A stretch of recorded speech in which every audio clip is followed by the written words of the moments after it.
Alors j'ai hérité en 2014, c'est mon premier mandat, j'ai été élu d'un village extraordinaire pour lequel je me suis battu. Il a fallu se battre pour conquérir la mairie, c'était une bataille, la politique.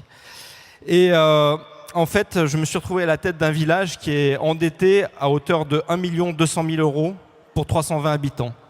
Je ne sais pas si vous réalisez, mais c'est 3 750 € par habitant.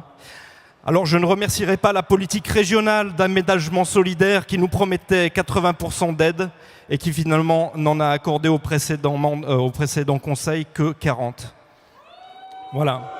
Donc moi, qu'est-ce que j'ai fait depuis 3 ans? Eh bien, je gère la commune comme je peux, avec le sourire. Nous ne faisons pas d'emprunt, nous faisons appel au bénévolat. Et je reste quand même, au bout de 3 ans, persuadé que dépenser de l'argent, ce n'est pas forcément nécessaire quand on a de bonnes idées.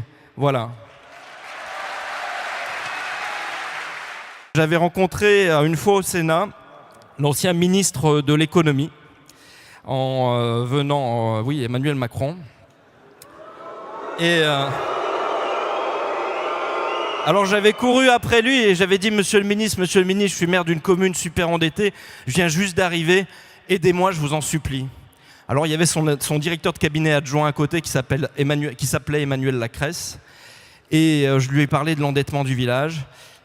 Et il m'a dit, bah oui, dis donc, c'est embêtant ça. Il m'a dit, mais vous avez des forêts? J'ai dit oui. Il m'a dit, ah, c'est bien. Il me dit, vous avez un patrimoine locatif? Ah, je dis, bah oui. Eh ben, il faut le vendre. Alors je regrette que tous les maires qui ont parrainé Emmanuel Macron n'aient pas entendu ce qu'il m'a dit. Parce que non, monsieur Macron, la commune, la France ne sont pas à vendre.